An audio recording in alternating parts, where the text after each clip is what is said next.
Pencapaian tertinggi seorang pemain NBA tentu menjadi juara. Namun selain itu, mendapatkan penghargaan MVP atau masuk ke Hall of Fame adalah suatu hal yang sangat dibanggakan serta didambakan oleh setiap pemain. Namun terdapat satu hal lagi yang merupakan bentuk penghormatan tertinggi dari seorang pemain, yakni memiliki signature shoes sendiri. Ya, memang terasa ada kebanggaan jika mereka mempunyai hal itu. Serta biasanya, beberapa brand sepatu besar tidak asal memilih untuk membuatkan signature shoes kepada pemain. Dibutuhkan prestasi serta kepopularitasan agar kerjasama ini bisa saling menguntungkan. Kita bisa ambil contoh Jordan dengan Nike-nya yang begitu fenomenal. Bahkan hingga sekarang sepatu Air Jordan masih menjadi primadona sepatu basket atau sneakers sekalipun. Namun tahukah kalian, ternyata tidak semua signature shoes itu berhasil loh. Bahkan ada beberapa yang bisa dibilang memiliki desain aneh serta lucu dan membuat orang malas untuk membelinya. Nah, berikut kisah basket akan menghadirkan 5 signature shoes terburuk yang pernah dibuat. Yang pertama ada Lattler Sprewell Dada Supreme Spinner. Nama Lattler Sprewell tak bisa lepas dari kontroversi. Apakah kalian masih ingat bagaimana ia nyaris membunuh pelatihnya sendiri di salah satu sesi latihan? Jika kalian belum mengetahuinya, coba tonton video kami pada episode 56 yang membahas tentang kejadian tersebut. Anyway, meski ia dicap sebagai bad boys, namun ternyata Sprewell memiliki signature shoes sendiri. Ya, brand Dada Supreme membuatkan signature shoes untuk dirinya. Namun seperti yang dilihat di gambar, seri sepatu ini terdapat spinning rims yang justru terlihat aneh. Mungkin jika kita memasangnya di mobil itu akan terlihat sangat keren, serta akan menjadikan kalian pusat perhatian di jalan. Namun banyak orang berpendapat bahwa ide ini tak bisa diterapkan di sepatu. Nah, ternyata usut punya usut, ide sepatu ini berangkat dari keinginan Sprewell sendiri untuk terlihat mencolok di lapangan. Waktu itu, modifikasi mobil dengan spinning rim sedang heboh-hebohnya di Amerika Serikat.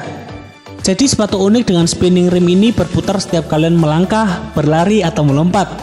Padahal sebenarnya tanpa spinning rim, sepatu ini sudah terlihat oke. Selanjutnya yang kedua masih dari brand yang sama, yakni Dada. Kali ini variannya yaitu Dada C4. Merek yang lahir di tahun 1995 ini merilis banyak sepatu ajaib loh pada masanya. Chris Webber Dada C4 adalah salah satu rilisan terburuknya. Desainnya terlihat bongsor dan tidak mengesankan sama sekali.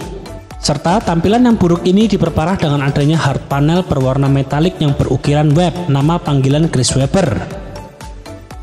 Berikutnya, jika kalian melihat video iklannya, bahkan video tersebut juga dianggap kurang menjual sama sekali. Sehingga varian ini banyak orang yang menilai memang layak untuk berada di daftar signature shoes terburuk.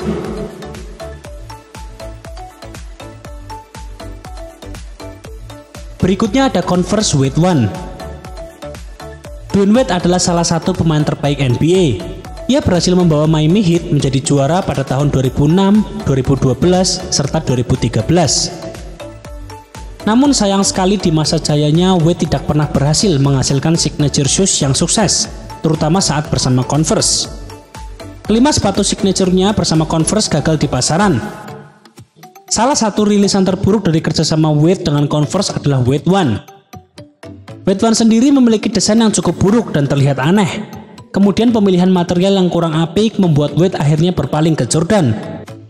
Dan yang terbaru, Dwyane Wade menandatangani kontrak bersama brand asal China yakni Li-Ning.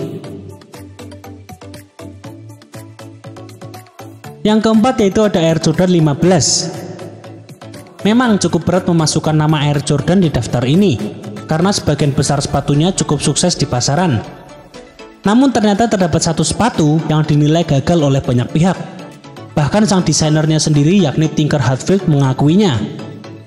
Saat wawancaranya dengan TMZ, ia mengungkapkan karena pada saat pembuatan sepatu Air Jordan 15, ia sedang mengalami kelelahan mental atau kejenuhan yang sangat tinggi, sehingga ia gagal untuk memenuhi standar umumnya. Nah, bagi kalian pecinta Jordan, apakah kalian setuju bahwa memang Jordan 15 menjadi yang terburuk di antara brand Jordan lainnya? Tulis pendapat kalian di kolom komentar ya. Yang terakhir yang paling buruk yakni ada Adidas Scoopy 2. Jika kalian melihat gambar ini, Lalu ini dan ini. Apakah yang ada dalam pikiran kalian? Bentuknya terlihat aneh, abstrak, absurd, atau suka jadi pengen beli nih? Ya, anyway, ini adalah sepatu dari Kobe Bryant, sang maestro di dunia basket. Selama ini Kobe Bryant sendiri selalu meninggalkan kesan positif bagi kita semua, terutama dengan 5 kali gelar juaranya. Kemudian ia juga menjadi satu dari sedikit atlet yang pernah menandatangani 2 brand besar, yakni Nike serta Adidas. Nah, pada saat bersama Adidas inilah terdapat satu sepatu yang dianggap gagal, yakni Adidas Kobe 2.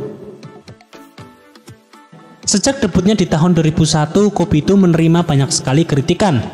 Bahkan sepatu itu pernah dicap sebagai not safe for work.